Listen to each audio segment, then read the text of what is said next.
Hello everyone and welcome back to Crypto Empire, where we dominate the crypto market. My name is Connor and this is another Crypto Empire Sunday live stream.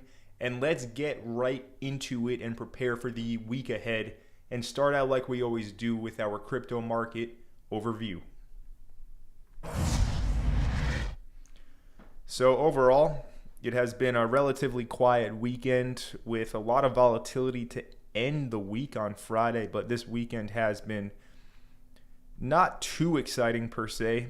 Currently, Bitcoin is trading just underneath $84,000. Ethereum is trading just underneath $1,900, and we can see Solana is at 128, XRP at 216. Overall, like I said, pretty quiet.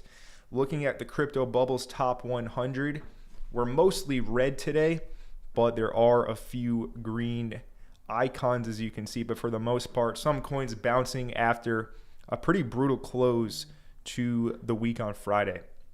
So it is Sunday. We did just have the weekly candle close, which is big. So let's get right into the charts and go over what the charts are actually saying, because they're going to paint a very good picture for us. Above all the news, above what other people are saying, the charts have the answers that everyone is looking for. One thing to note before we get into the charts, I did change the colors on my charts of the candlesticks. It might throw some people off, but I don't care. Essentially, all you need to know is that green is purple and yellow is red. And the reason for this is colors are very psychological. You can look into this. I suggest you Google it, right? The psychology of red and green in trading. It does play a big impact subconsciously. So I went ahead and mitigated that by changing the colors of my candlesticks. And again, purple is green, yellow is red. So with that little explanation out of the way, let's actually get into things.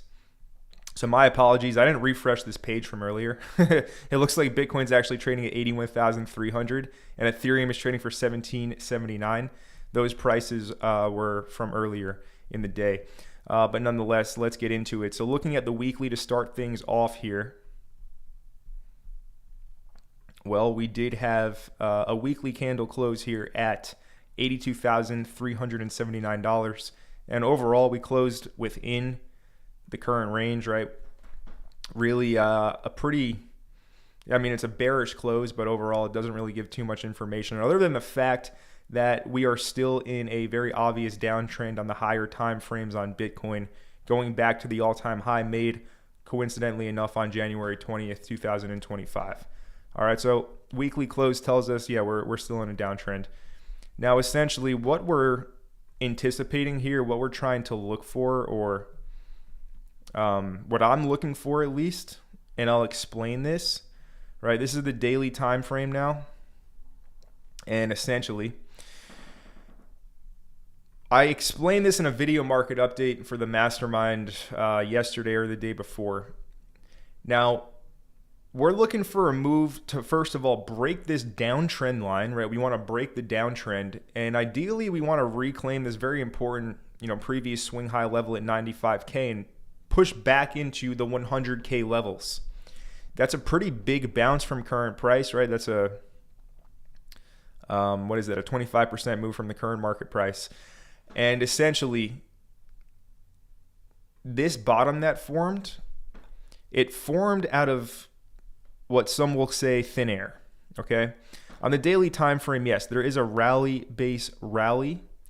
demand zone that did form on its way up, and we can just highlight that in green and show you that's what the current lows have been reacting to.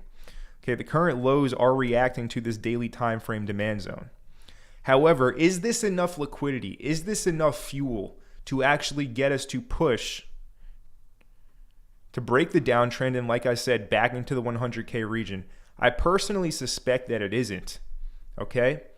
So the door for 72,000 is still open. Why is that? This is where the liquidity is, all right? And in order for the market to essentially grab enough fuel, like I said, to fuel a break of this downtrend and a push back up here, I'm looking for it to do so down here in the low 70s, possibly it will go into the 60s. But nonetheless, that is essentially what I am looking for at this current moment in time.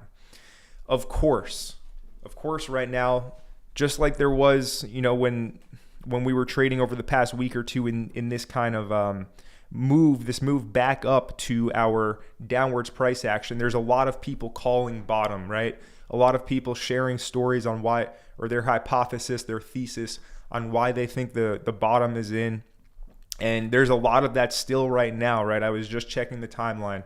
There's a lot of people still calling bottom right now and saying, like, we see the high 70s again, that's going to be it, right? If we go to 78,000, you have to bid, that's going to be it, et cetera, et cetera, et cetera.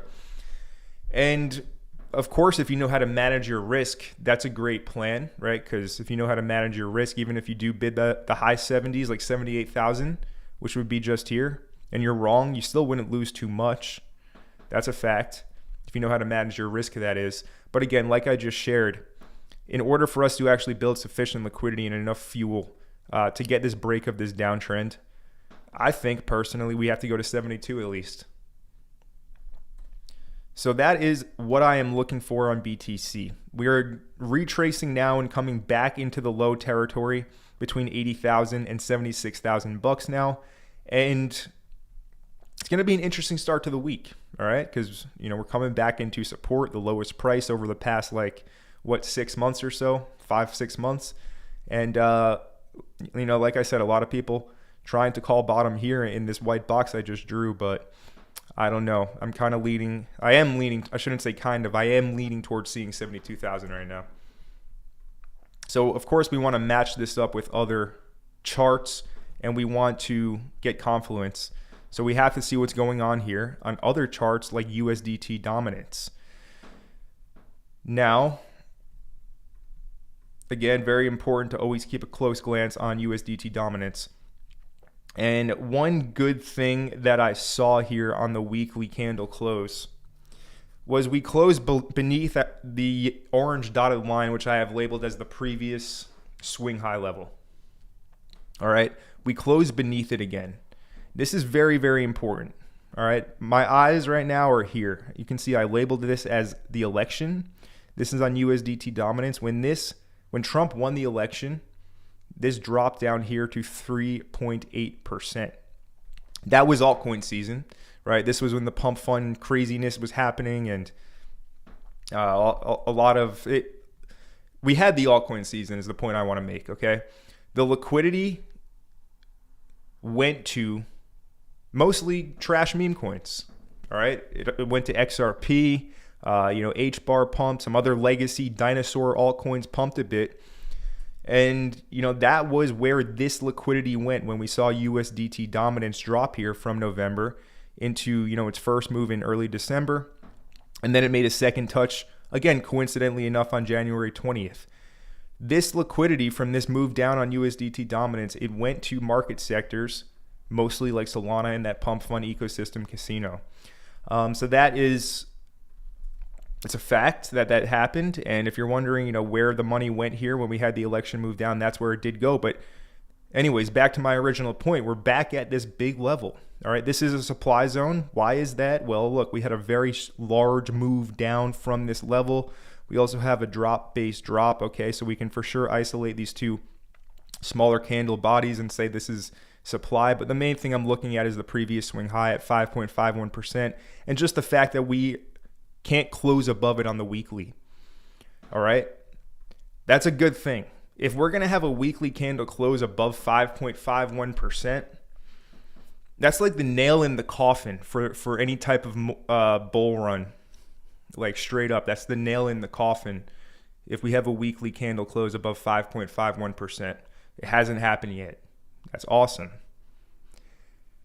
But look out for that. All right, within this week or the following few weeks, if we end up closing above 5.51%, it's very bad news for the bulls in crypto. Now, with the weekly chart out of the way, and we know what to watch out for potentially to be the nail in the coffin for this entire cycle, let's get into the daily time frame. So on the daily time frame, we do have another level marked up here at 6.1%. Right, this is really 6.05% up to 6.16%. And this is what I am eyeing if and when Bitcoin does drop down to 72,000. If these two line up well, right? And we see this chart up here at 6.1%. We see Bitcoin at 72. That means that two of the most important charts hit their very key liquidity levels. High probability we see a bullish reversal from that point. Even if it's just, say, short-lived, a short-lived bullish reversal, I still think we get one if and when these charts reach their respective liquidity levels. And again, Bitcoin to 72, it would line up perfectly with USDT dominance up here at around 6.1%. So look out for that to start the week. Personally, my plan is to add risk to the market if and when this happens and we get this move to 6.1%. Ideally, it ends up in a wick. Like the other big moves up have been wicks and then closing much lower. Ideally, that does happen again. So that's what I'm looking out for on USDT dominance. Let's keep running through these majors. Keep going through them. But before I do that, I do want to go ahead and address our live chat here. So let's see what's going on, everyone. And smash up the like button if you guys haven't smashed that like button yet. Appreciate all of your support. Shout out to Ghost for being the first person in the live chat section today. We also have All Day Dre. What's going on, Dre? Great to see you as always. He says, what's good, Empire? Smash up the like button, everyone. We got Dan Griffiths. He says, hey, what's up, Connor? What's going on, Dan? Good to see you. Ringo37, my man Ringo. He says, great Monad airdrop video, Connor. Thanks, no problem. Appreciate you saying that. Lee J, what's up, Lee J? Good to see you. David Lee as well. What's up, David? We got Monica R saying, greetings from Las Vegas. Holding tight. I'm a gambler at heart. Well, yeah, if you're in Las Vegas, that would make perfect sense. And we got David from Toronto. What up, what up? Crypto Maniac, Adrian Kent with the 2 thumbs up, my man. Good to see you. And we also got PG. What's up, PG? He says, hi, Connor. By the way, it's CONNOR. But anyways, he says, you still think Dog and Me or KeyCat can be good choices with the dip we got or the dip we're getting? I'll answer that question. So do I still think Dog and Me and KeyCat are good coins? Well, overall, when it comes to the base ecosystem, yeah, I think they are amongst the strongest like base meme coins out there. But of course, being that base is Ethereum beta, right? In order for base to really do well, Ethereum, like base to do well overall and not just one particular coin, Ethereum has to go up. We saw this in March of 2024. I'll demonstrate that with a visual. You guys remember March 2024? It was a great time. And that was over here. You can see March 2024. Ethereum pumped up here to $4,083. And during this time, we also saw coins like, for example, let's see, KeyCat pumped afterwards, right? So essentially, that was the trickle-down effect, the house money effect, where Ethereum pumped, and then around a month or two after, all of the smaller coins, KeyCat had just launched at that point. It really did super well. It kind of died off, and then it had another amazing run where it made a new all-time high in November, which again, going back to USDT dominance, the period after the election. So money did also go to coins like KeyCat as well. But anyways, let's answer the question. Are they good picks? So yeah, they are, overall the stronger meme coins on base. Now the thing is, they pumped because they got Coinbase listing announcements, right? KeyCat got the Coinbase listing announcement on the 28th. I believe that was on Friday. And I was live 20 minutes after the listing announcement happened for KeyCat. You guys, if you were watching, you remember that. But I said something, and I'll repeat what I said. I remember it pretty clearly. It was only 2 days ago. But I said the only reason it's pumping is because of the Coinbase listing announcement. The only reason Dog and Me pumped was because of the Coinbase listing announcement. We're in a risk-off market. We're in a downtrend on Bitcoin, ETH. Every single altcoin is essentially smashed down 90%. All right, we're in a risk-off period, and these Coinbase listings, they can only generate so much hype and so much buying, so much overall kind of net buying volume. And we're seeing the effects of that, right? These Coinbase listing announcements are getting weaker and weaker. Toshi was the first one, and it's another one of these representations, right? This is the Toshi listing. Here's the dog and me listing. Now here's the KeyCat listing. What's going to be next? The Ski Mask dog listing. And then at the end of everything, I was going to say maybe Brett will get listed, but this will be like down here, right? And by this point in time, we just have lower high, lower high, lower high.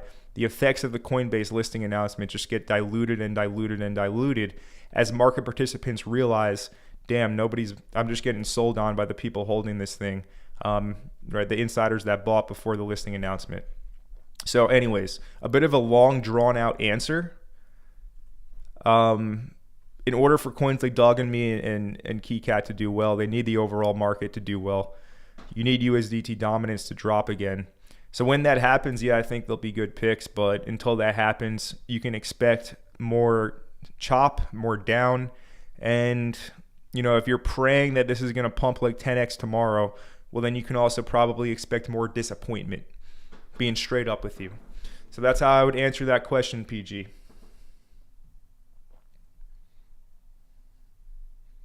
Shout out to Doles. Shout out to Agent Shredbot. What's going on? Ghost says smash that like button. Yes, sir. 72K by next Sunday.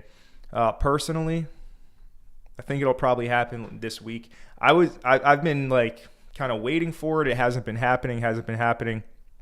It's taken a long time to play out, and nobody knows which direction the market is going to go in the immediate short-term future, as well as the long-term future.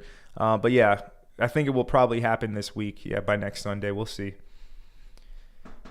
It's just, like, if we really critically think about it, the explanation I gave in the beginning of the live, we just need to grab enough fuel, enough sustenance, right? We need calories to survive. Calories are the most basic unit of energy. The market needs liquidity. Where's the liquidity for the market on Bitcoin? It's at 72. All right, it needs to eat so it can go up. That's my take.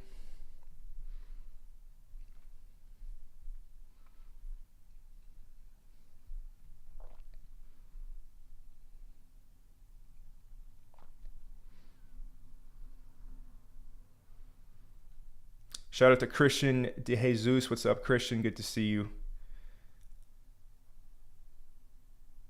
Good to see all you guys in the live chat. Let's hop back into these charts. So continuing on the theme of our important major charts, before we get into individual altcoins, let's look at USDC dominance, which again, I'm starting to track and follow right now. Excuse me. Starting to track and follow right now.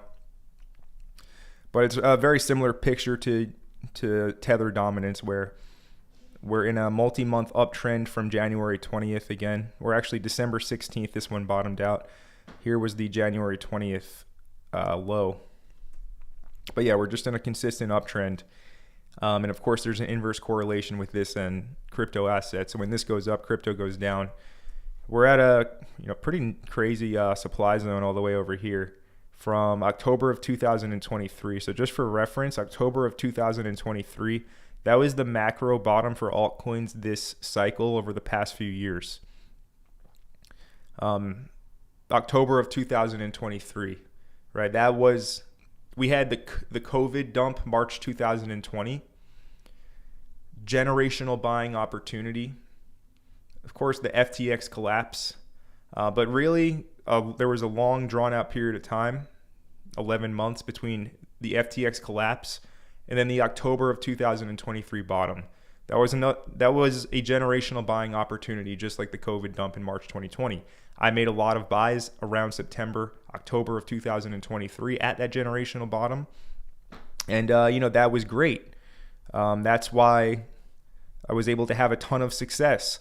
But we're back at that level now for USDC dominance, okay? Origin of a huge drop, huge move down.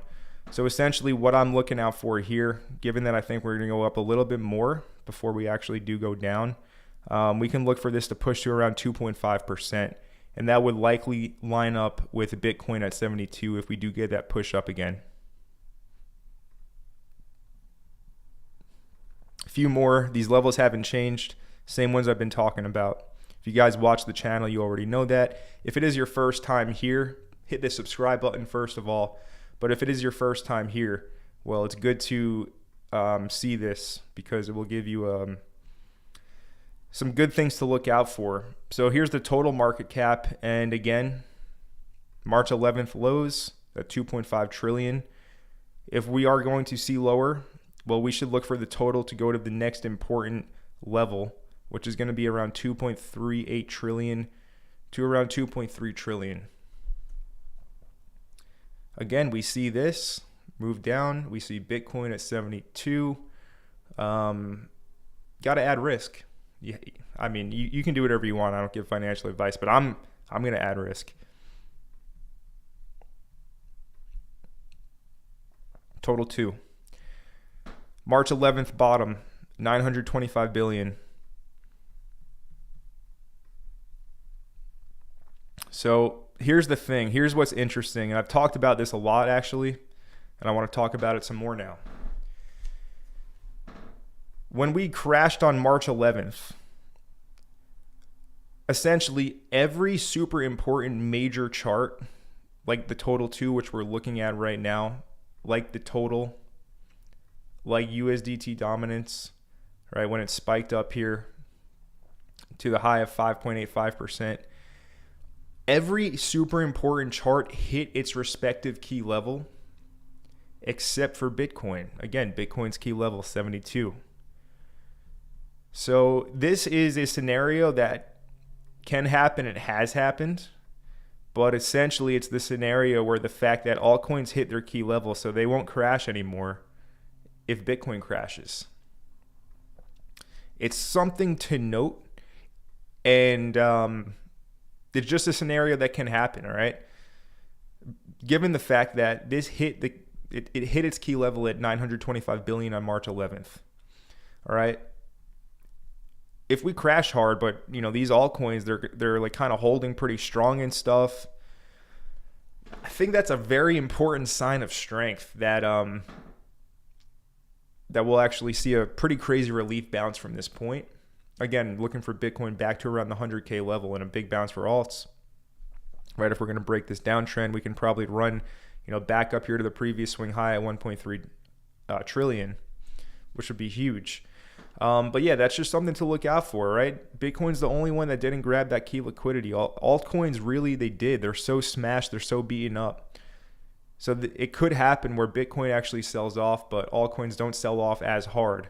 Now, the opposite, where if we're going to play devil's advocate to that statement is, well, what if altcoins do what they typically do, which is sell off harder than Bitcoin? I'll say, okay, well, great. I'm already aware of that scenario potentially happening, and I already have my levels marked out for that scenario. So what is that? Well, first of all, we do have a very important key low lining up pretty well with our golden pocket at 860 billion. Also, I'm just looking right now at this moving average, the weekly 200 moving average. It's at 818 billion. All right, so maybe we go ahead and we come into this little pocket here. Let's get a visual. Right, maybe this ends up coming into this pocket from around 860 to 820 billion, where that moving average is. And, the total 2 down here, that would be great. If and when Bitcoin goes to 72,000, that would be a lot of confluence to, again, add risk. And if that level is lost, well, it's coming down here to around 690 million and the 78.6% fib, as well as these lows from over here in December of 2023. So remember that. It's important, right? If you're trading, even if you're just an investor and you're not actively putting on trades on a daily or weekly basis, you still need to have scenarios in mind that you can react to, right? It's always an if this, then that scenario when it comes to the market, because it's all based on probabilities. So if Bitcoin drops to 72 and altcoins hold around 925 billion, we know that that's likely going to be the bottom. If altcoins puke super hard, well, then we know we want to look for around 860 to 820 billion. Should make pretty clear sense. And then the total 3, if the low is lost at 700, look for around 645 billion. And I don't want to spend too much more time on this stuff, even though it is the most important. Like, it's the macro. It's like eating your vegetables, but you just want to skip right to dessert, which in this case is like looking at altcoins. Yeah, we got to eat some vegetables as well on the live stream. So anyone who's wondering about like XRP right now or some other random altcoin, don't worry. We'll get to that, but we got to eat the meat and potatoes and veggies first. But anyways, total 3, yeah, 645 bill. Look out below if we do see that. And what's the upside? What's the upside scenario? Connor, you're only saying things are going to go down. What if they do go up? Well, look, this is the weekly time frame. This is the daily time frame. We're in a clear downtrend. We are in a clear downtrend, okay? Here's the first touches. Here's the second touches. Here's the third touches, right? This goes back to January. We're in a 3-month downtrend. We have a confirmed downtrend line. So what do we want to look out for if we're actually going to flip bullish? Well, that would be, first of all, a break of the trend line and a daily close above it. And then we'd have to start reclaiming the previous swing highs. It's all basic stuff. It never changes. Hedge funds will have the same strategy in some cases for like 20 years because it works. Anyways, so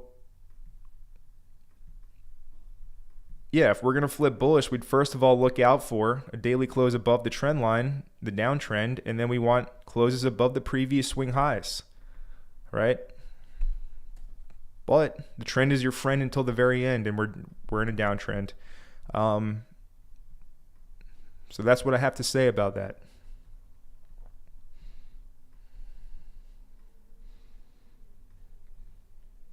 And anyways, for good old Ethereum, the ugly duckling, the runt of the pack, the runt of the litter, Ethereum. Well, obviously things have been bleak ever since we lost our bull market trend line, which happened over here in the latter part of February, over a month ago now. But yeah, I mean, this goes back to the bear market bottom, June 2022. And this was the uptrend that Ethereum was in for a few years until it broke last month, right? Again, just obvious bearish signs. Now, it's been a pretty high velocity drop down for ETH over the past few weeks, right? Again, guys, yellow is actually red candles. It's been a very high velocity drop down since that trend line break.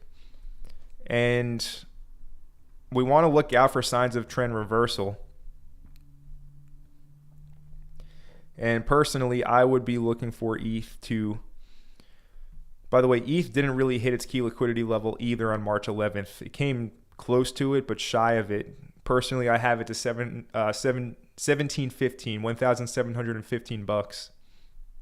There's also a low at 1523, and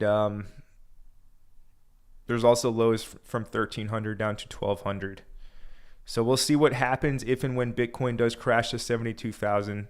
But yeah, I mean, I have my levels marked on ETH. I do expect this first one at 17 to get blown through personally. But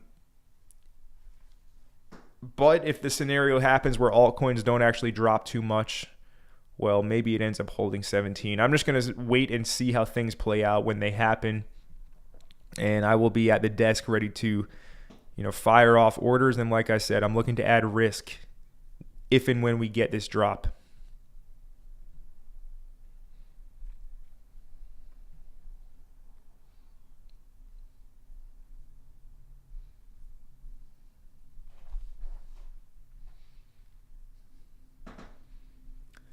All right, let's see what's going on.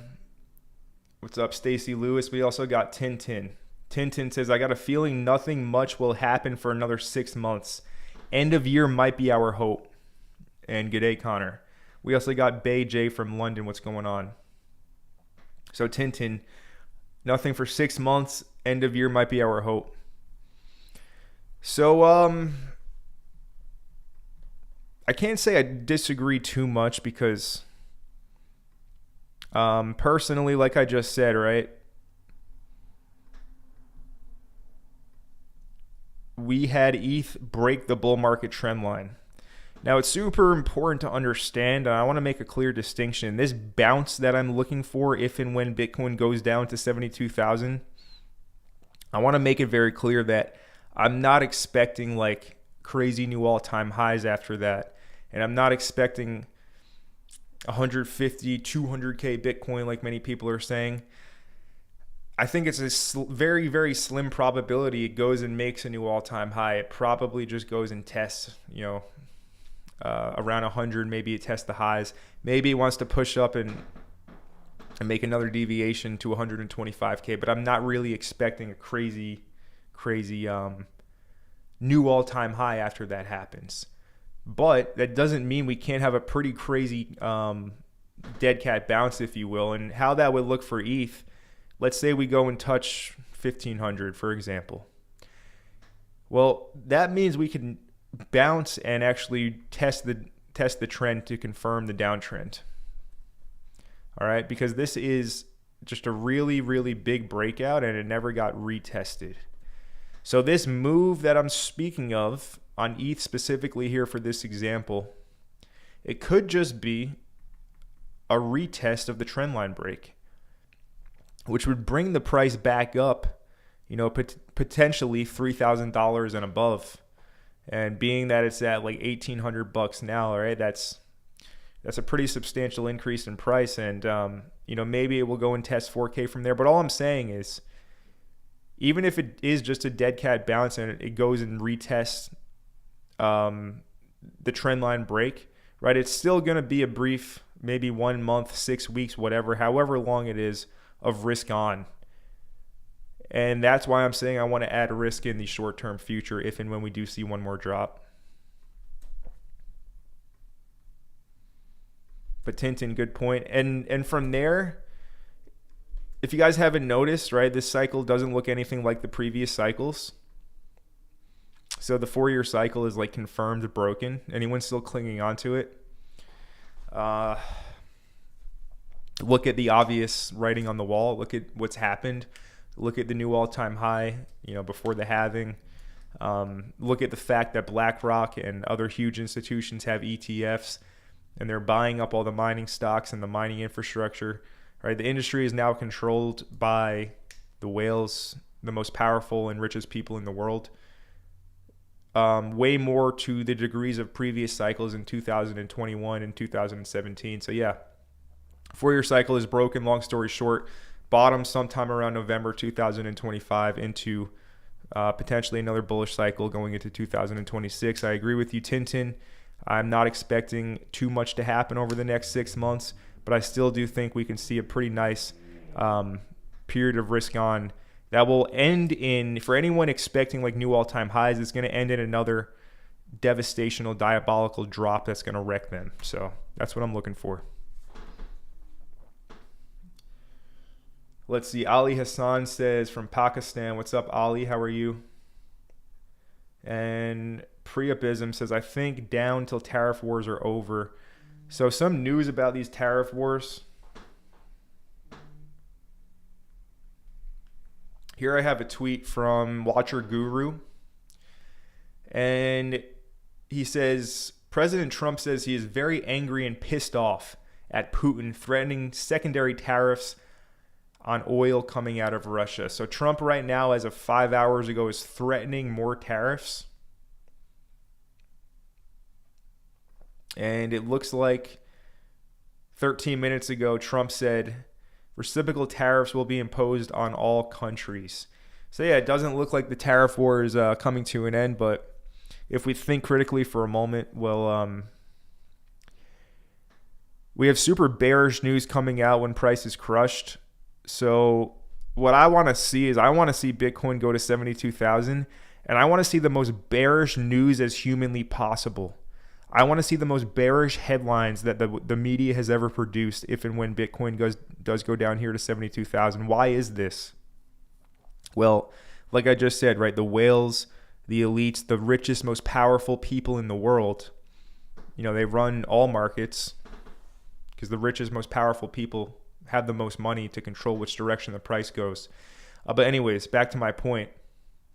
I want to see super bearish news if and when we go down to 72,000 because the whales can't hide on the higher time frames, right? How do they kind of blend in? They do it through conditioning, and news and the media is one huge way that they get away with, putting huge order blocks in the charts, and most retail participants just glancing over it and considering it to be nothing. But, that's the whale's clues that's where they're looking. They use the news to do that. So like I said, I want to see super bearish news down here at 72, and that will be another +1 confirmation that you want to add risk down there. Little free game for you all. Some people ask me, Connor, why do you share this stuff? Well, I mean, it's like they're like, this is like the truth. Why do you share it? Well, it's because it needs to get out. And I get like a few hundred people watching these live, so it's not really that big of a deal.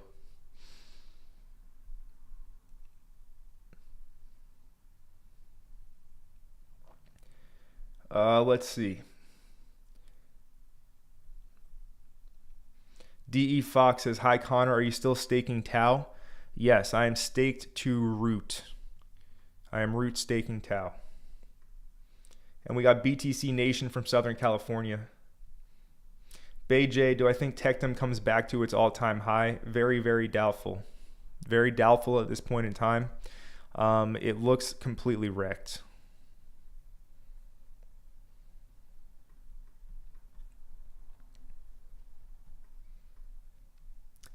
And let's see. Jeff Moss says, if we don't recover next month, the cycle is certainly over. So, again, I'm sure you're basing that data off of the charts. USDT dominance weekly close above 5.51% is a big nail in the coffin. And, for example, other obvious nails in the coffin would be Bitcoin with weekly candle closure beneath this low at 76. I would say more of a confirmed nail in the coffin would be a close beneath like 70 at this point. But yeah, I mean, we're very close to kind of just getting these closures and just confirming that we're done, but we're not there yet. So we kind of have one last hope here heading into April. April, a pretty bearish month notoriously, but with the tax deadlines and then the sell in May and go away statement always coming about. But we'll see how it actually develops this time around.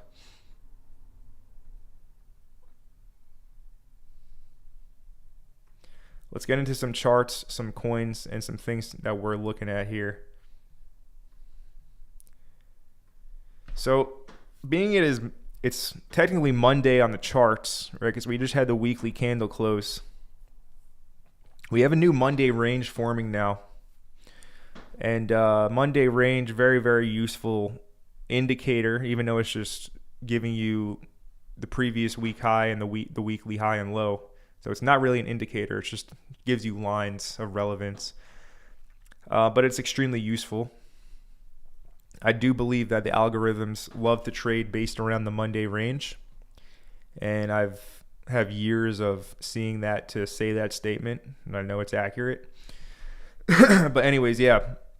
Monday's always a great day because we get the new weekly range. Now, AVAX.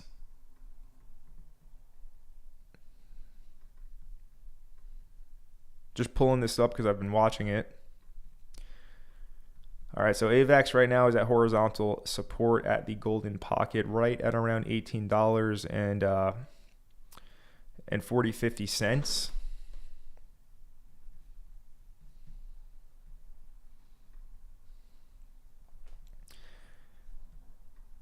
And just percentage-wise, this is 18%. And on the weekly, wow, okay, so this is pretty nuts actually. This is a right, this is a previous supply zone. Previous supply zone from July 2023. Origin of a large move down. On the way up, price completely ignored it. Okay, so call it a failed supply zone, but it's actually now a breaker block, right? It's a demand zone now. So free game, AVAX is a buy at $14. You see Bitcoin at 72 and AVAX at 14. It's a buy. It is a long, untested breaker that is sticking out like a sore thumb on the weekly time frame. And to add even further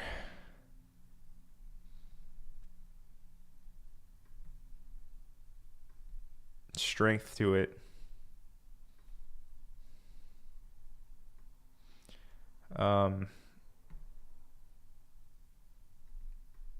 some may call that a fair value gap as well. And you can see price already reacted from the fair value gap, but yeah, $14 is what to look for. Not all examples will be as clean, that is for sure. But anyways, yeah, AVAX, look for that. That looks like a perfect crystal clear setup. And real quick actually, so I just showed you guys a breaker block example. Why don't we go through a few more, right? Why don't we go through a few more of these and show you that they work well? I got another example for you guys. Another failed supply zone turning into a demand zone. All price action trading. Here we have Apu, the famous Ethereum meme coin. Right, Apu. But back to my point here, we're on the 4-hour time frame. I'm not going to go over this because I went over it in the Mastermind. I'm just going to show you the breaker block example.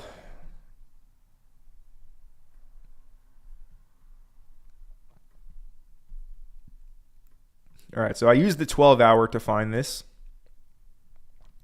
And let's just go over this so that you guys essentially will have a better idea of one of the most effective trading strategies that exist.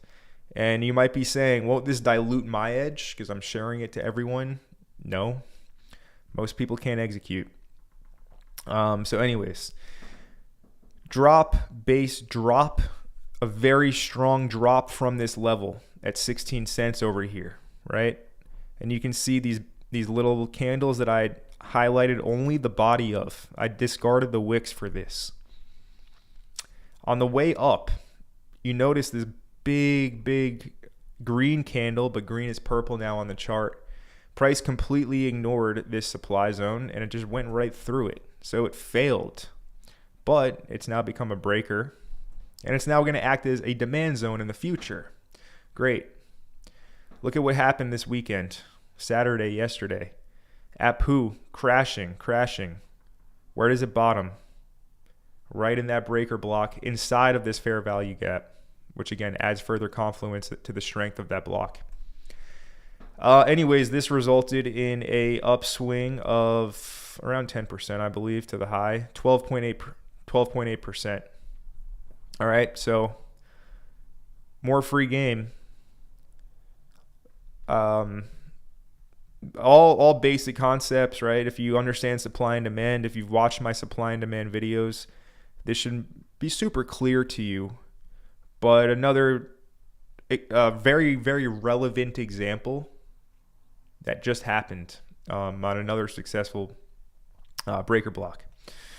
Failed supply zone turned demand zone. That's why I always leave my zones on my chart. I'm sure you guys have noticed now, right? I always leave my zones, even if they failed on the chart, because they do come back into play in the future.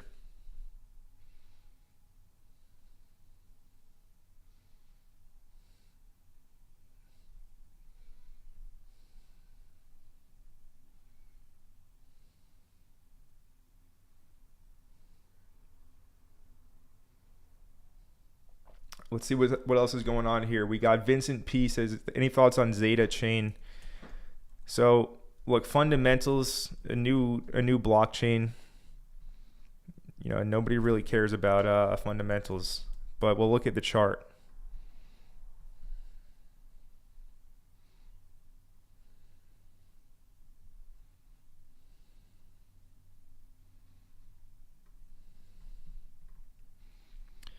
And just continuing off of the theme we were just going on, a lot of these have similar setups.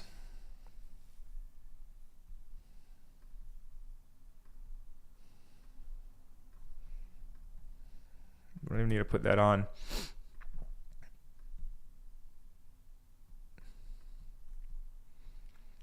So again, drop, base, drop. Failed supply. Price ignores it on the way up. What's going to happen on the way down? It probably gets used as demand. If not, it will probably come to this demand. This is actually a fresh demand zone at the 88.6 at 21 cents. But more likely than not, this breaker is sticking out like a sore thumb, and this is at 24.5 down to 23.6 cents on Zeta. Just keeping it on the daily time frame. You already know you got a bunch of people like long right here with their stop underneath this low. And they're like targeting these highs or something. And it's going to be, it wouldn't make total sense to stop them out, hit this, and then go. And again, that's just beneath 25 cents on Zeta.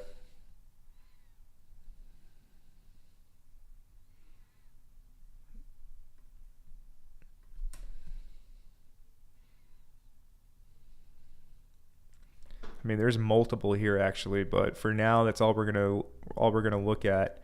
Yeah, it looks like, again, this is not a real trade. I was just doing that for example purposes, showing how these traders who are longing here at the golden pocket are probably going to end up getting stopped.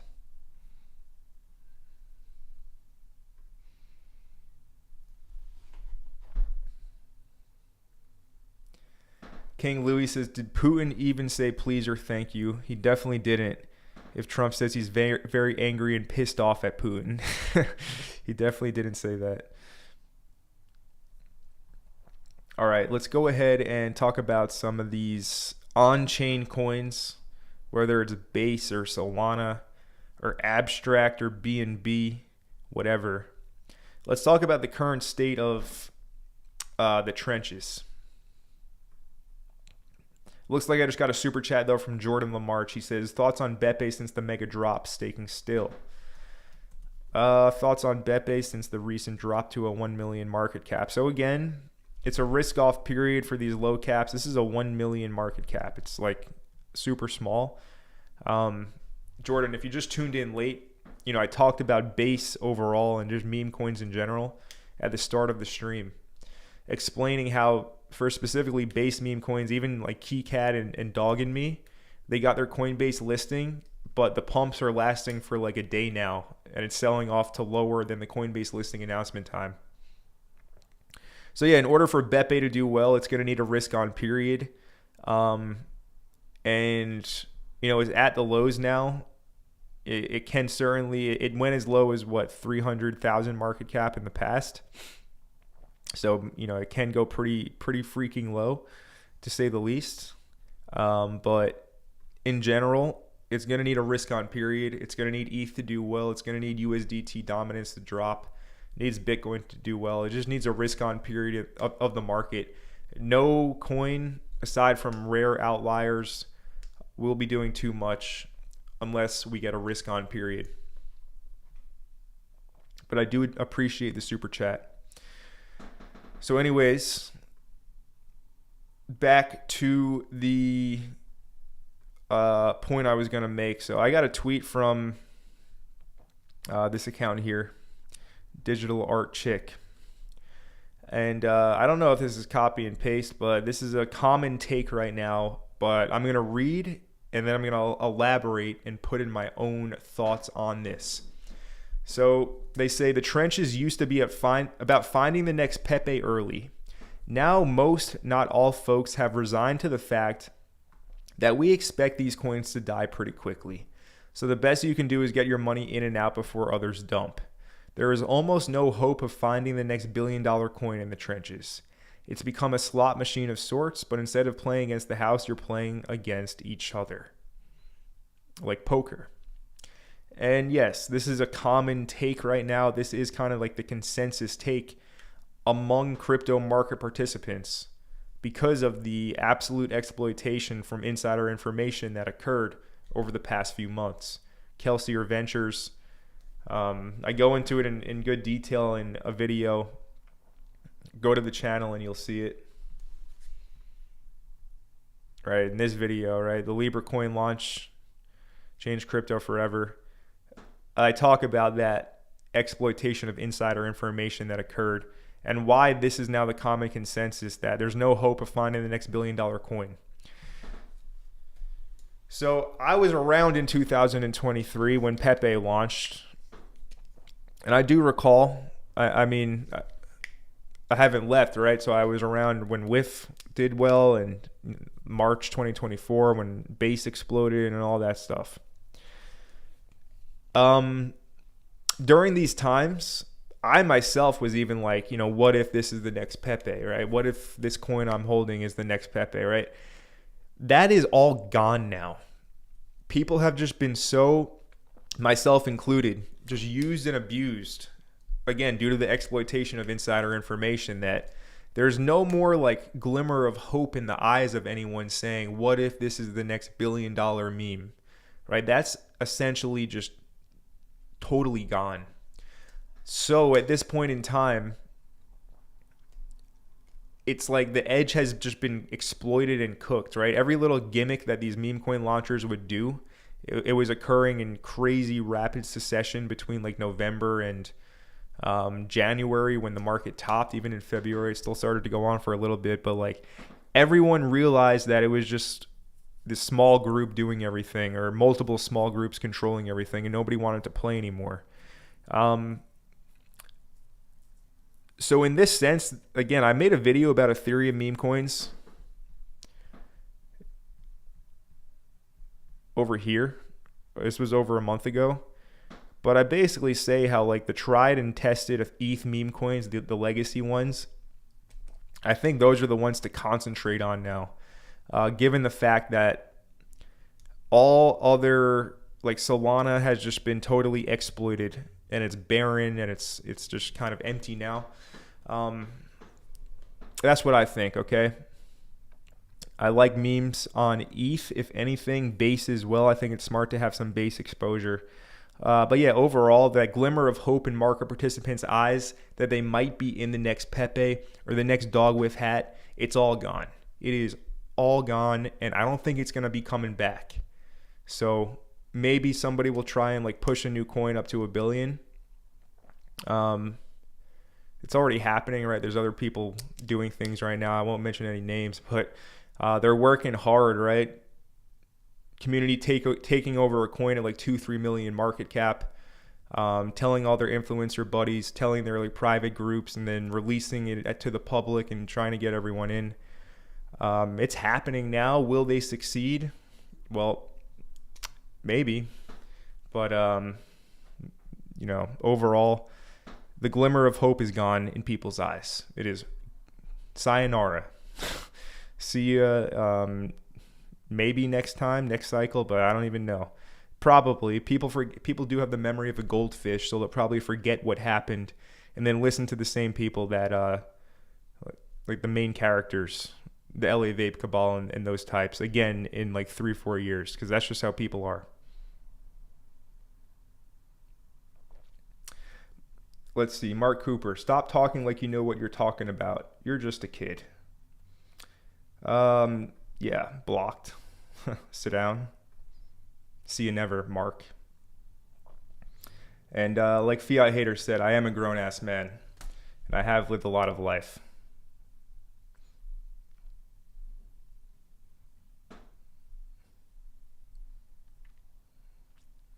Let's see. Fiat Hater says, Connor's live streams hitting 500 viewers was the ultimate top signal. It looks obvious in hindsight as usual. That is very true. YouTube is always a great metric, actually, to find tops. Every time, like you say, I got like 500 views. I was getting 700 views, actually, in January on the live streams. I got 94 now. So, yeah, that is like an ultimate top signal. For sure. Every time, actually. 2021, it was the same thing. Even with like the YouTube ad revenue, right? They pay you per view. I never made it any large, like super large amounts of money from YouTube ad revenue, but they always peaked exactly at the same time as the market peaked. So yeah, Fiat Hater, you were absolutely right about that.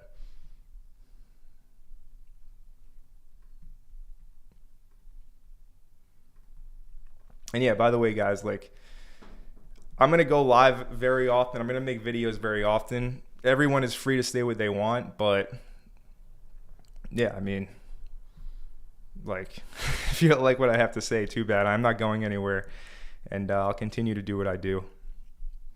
But yeah, our buddy Mark will for sure keep watching. He'll come back next week, and the week after that, and the week after that. But yeah, poor soul. All right, guys, ask me about individual altcoins. Ask me about coins you want me to look at right now, and we will look at those. By the way, Barachain, we were talking about Barachain on Thursday and Friday, right? Looking at the shorts, and look what happened. It's almost like I kind of know what I'm talking about, ironically enough. But yeah, so let's just go actually look at some setups we were looking at earlier in the week. Here's a Barachain short we lined up on the live stream on Friday, I believe it was. And I know there's some people in the Crypto Empire free Telegram group that took this short. Good job, guys, on executing that one. Another one I shared, it was actually on AVAX. And I deleted all the levels, actually, but what happened, if you guys remember, this was a counter trend trade, but I was live exactly when AVAX was putting in this bottom right here at $19.80. And I said, if you long it, you have to long it right here at like 1980. It did produce a 4% bounce. You would have had a scalp target. You would have moved your stop up to break even.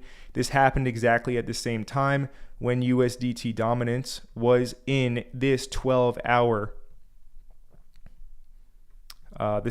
breaker. Okay. This is another trade setup that I lined up to a T on Friday it was counter trend. It was only a 4% move, but it just goes to show you that, in these live streams, I actually, you just go back test it. I actually kind of do know what I'm doing here. So yeah, further vindication of myself, even though I have nothing to prove.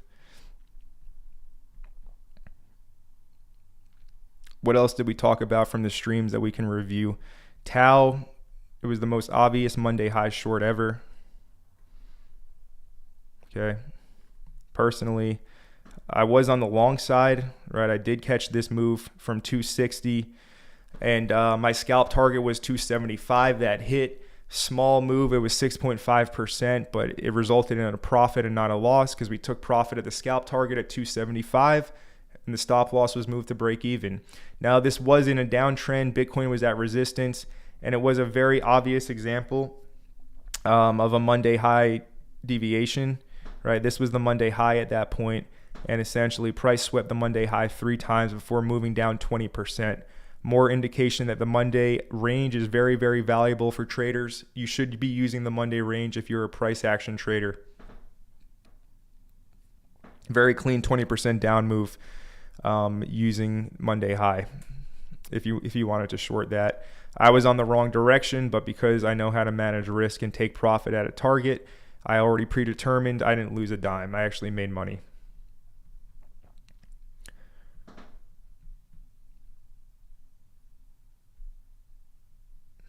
And let's see, render.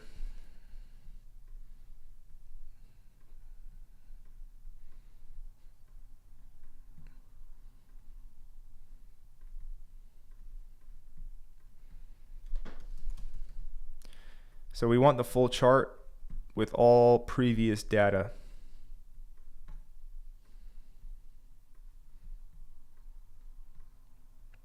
So again, we are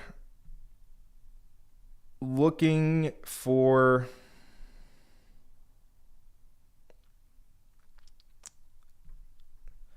so let's explain this actually. Even though this is in the past, I mean, people will buy like a trading course for thousands of dollars to hear this. And I'll just explain it to you right here in this live stream, right? Going back further to, actually, I want to leave that there where it was. And let's just put a new one. Okay, so daily time frame.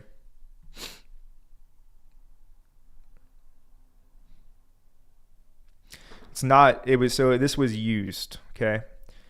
But if we go to the 2 week, yeah, it was still used actually in the 2 week. So, I mean, it was still respected. So what I'm looking at here is this. This failed level of supply. This failed level of supply over here on the left side where my arrow is. Notice how I just kind of highlighted that level. And notice that did end up being the wick low from the March 11th bottom. Now, this level, this supply zone wasn't ignored, okay? This is the 2 week time frame. You can even see it here. This wick up into it and then price blasted through it higher. Now, this was utilized on, like I said, on the March 11th bottom, but it's not a fresh breaker. It has a much less of a probability to hold up now if it is going to be retested. So one, in my opinion, should be expecting lower than 251 if we are going to, of course, see Bitcoin go down to 72.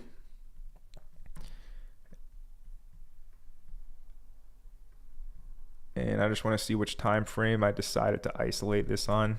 I don't recall off the top of my head. Doesn't matter. You can see on all of them on the 3 day, right? You know, obvious demand zone down here. So yeah, that's at 233 down to $2.09 for render. It's a 30% drop.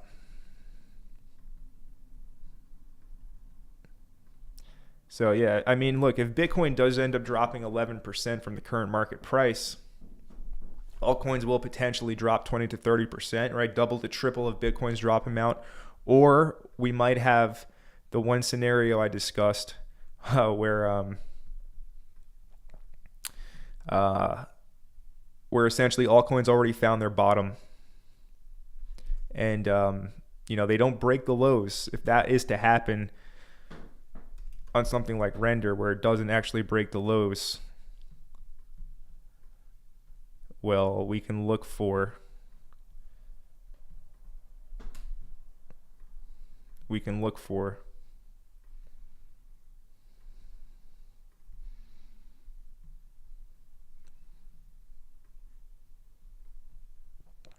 more likely than not, I would say this looks like an 88.6er or 78.6er down here, 287 or 271 if it doesn't break the lows, right? If Bitcoin crashes and it's holding strong and it's at those levels, that's a pretty good sign.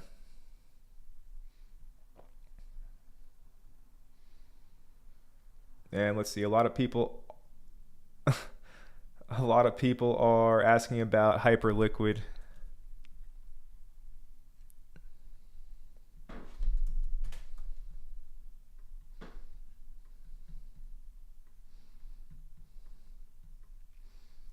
Okay, so Hyperliquid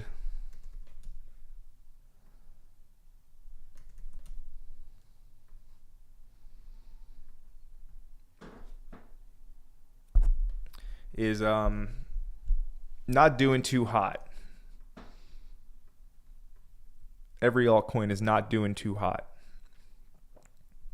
Now it is in this, right? This is just the daily time frame spot on Qcoin. It's in this demand zone.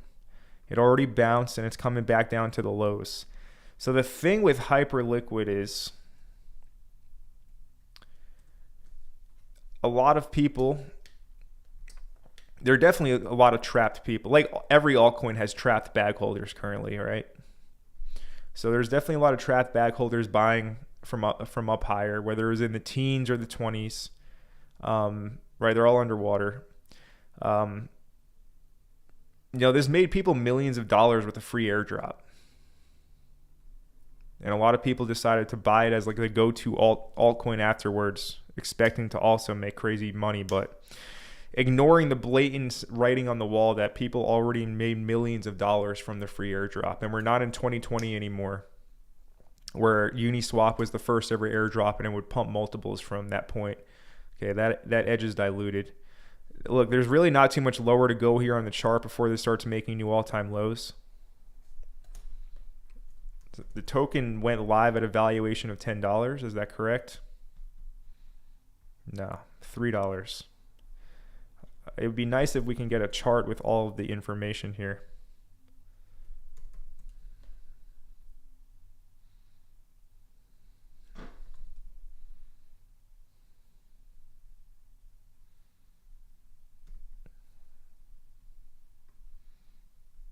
MEXC just listed it.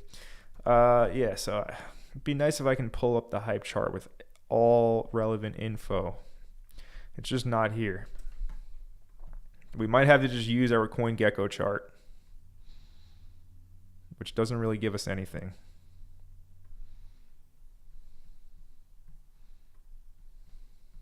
It's useless.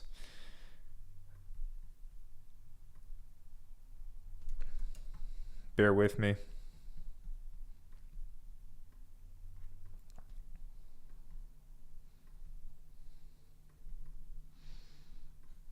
Wow, what a coincidence. So drawing the fib from low to high, we get some negative extension, 0.618 here. Bottom, we're at it again. We don't have any data to go off. There is apparently data down here to the left, but we don't have it. Okay, so we're kind of going blind. I don't want to just say, oh, watch out for the negative fib extension at 850, but I don't have anything else to do because I don't have the price action from lower. If hype was to drop lower, that kind of would be expected when Bitcoin does. And again, same story as all the other coins right now. If we're going to flip bullish, we need the charts to confirm that to happen. How do we do that? We start reclaiming previous swing high levels. Okay, I'll mark out a few. Here's the two most relevant ones to current market price. There's a swing high at 1734. There's a swing high at 2150. Until we have a daily candle closure above 1734, this is in a very obvious downtrend of lower highs and lower lows. Okay, so if you're a bull on Hyperliquid, there's no reason to actually be bullish until liquidity is grabbed lower, which I don't know where it is, or until the previous swing high is reclaimed on the daily time frame at 1734.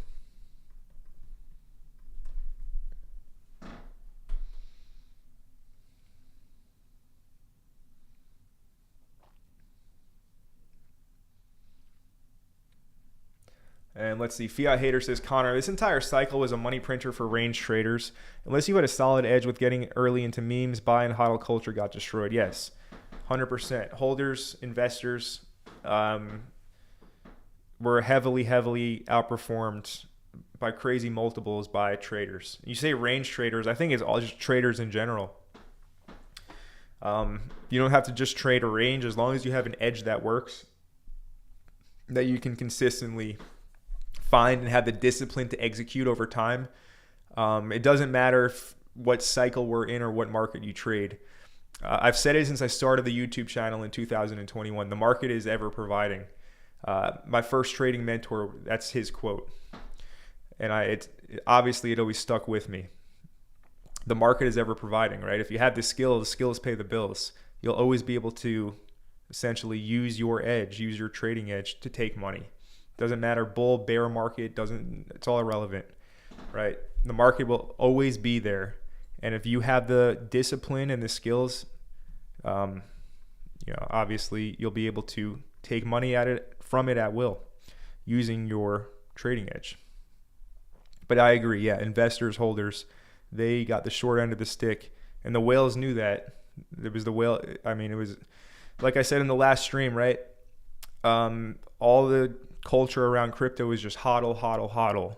The whales know that's how most people think. So it was just shooting fish in a barrel for them, really. Is Toshi dead? Toshi may do well when ETH does well, and we have a period of risk on. It's American, Base is an American blockchain. And there is a bull case for Ethereum into the future. Right, you can do directly on-chain staking. Institutions love that. You can earn 4% on your ETH on-chain. No third parties involved. Okay, they're probably going to want to buy up Ethereum when that happens. Yeah, you can see coins like Toshi do well. Until then, yeah, it's not going to do much. Let's see. Ghost asked about Kaspa. So I'm fully out of Kaspa. After it went ahead and basically confirmed the downtrend by closing the range lows. Now, this is every altcoin's in a downtrend. I have been waiting for CAS to come back to the 5-cent level. And it's just like BTC. There are people right now trying to call bottom on CAS. Now, what I have to say about that is if you look at the low at 5.5 cents, and then you look at the chart over here to the left, this low was formed in no man's land. There's nothing on the higher time frames to indicate that this was like the key liquidity low that got hit at 5.5 cents on March 11th. So that's why I'm very, very that's why I'm in zero rush to try and call a bottom on this. Again, the strategy for every coin is basically the same. We want one of two things to happen to confirm, or at least give us a very high probability of a trend reversal back to the upside. What's those two things? The first one would be the bullish case, where we start closing above previous swing high levels. Okay, that would be the first case to confirm a bullish posture in the market. We don't have that. So what am I leaning towards happening? The second thing. Again, we want one of two things to happen. The second thing would be grabbing key liquidity lower to give the move fuel to actually push back up higher. For Kaspa, that does lie in here. Basically directly at 5 cents. Okay, this is where the liquidity is. Again, this low was formed out of nothing in no man's land. If this move is going to have fuel, it will need liquidity to do that. And that's going to be around 5 cents. So yeah, lower for Kaspa is what I think.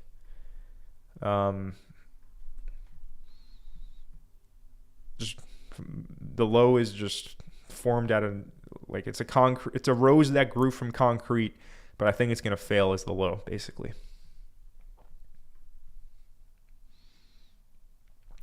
The rose that grew from concrete and then ended up failing.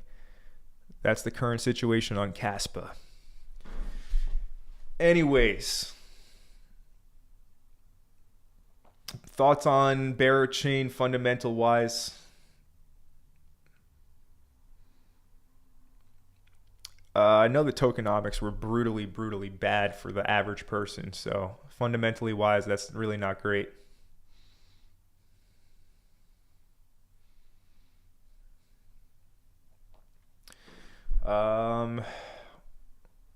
So it looks like somebody from Brazil is leaving support on the live chat. Appreciate you, brother. Saberjorn Singlestad says it's not too easy to say these days, huh? Not too much activity. We got plenty to say. Markets never sleep, and there's always something new to cover on the charts. But yeah, I mean, look, the market is brutally boring. There's no denying that. That is objectively true. The crypto market is currently like watching paint dry on the wall. I think everyone will agree. It's brutal. There's no denying that fact. Let's see, Vincent, still bullish on Treb? Yes, I am. I thought it would pick up once listed, but seems like another tariff victim. Yeah, I mean, look, coins are getting, KeyCat got listed on Coinbase and it went up, and it's already lower than where it was before the listing, right? Here's the day it got listed, just as an example of how dead everything is. Yes, it retraced the entire Coinbase listing pump. So, I mean, a coin like Treble, like if a coin like KeyCat gets listed on Coinbase and goes up and immediately reverts, I'm not sure what that means for something like Treb, right? Again, every coin, for the most part, it just needs risk-on conditions if it is going to do well at all. Many won't. I do think Treble can be one to do well. But yeah, it's just the current state of the market. Anyways, guys, look, we've been live for an hour and 15 minutes. Smash up that like button. Greatly appreciate all of your support. If you guys like this type of content and you're not already subscribed to the channel, you already know what to do. Smash that subscribe button down below and turn on all bell notifications so you don't miss any future videos from your boy Connor from Crypto Empire. I hope you guys enjoyed this live stream. I covered a lot, and I covered a lot of important stuff when it comes to the charts. And I went into some nice detail around, things to look out for and, shorter term swing trades, things like that. We covered a lot of really good stuff. So I enjoyed this one. I hope you guys enjoyed it as much as me and got a lot of value from it. Appreciate all of you guys for coming out on a Sunday evening to be here in the live chat. All the people supporting, I mean, people like Ghost and Fiat Hater. It's great to have you guys here consistently, live stream after live stream. I see the same names in the live chat. So, I mean, you guys are awesome. I'm very grateful for the community that's formed here at Crypto Empire. And shout out to you guys. You guys are great. And with that being said, I'm going to wrap it up here. Have a great night. Have a great rest of your weekend. And I'll see you all tomorrow with another video and live stream. Have a good one.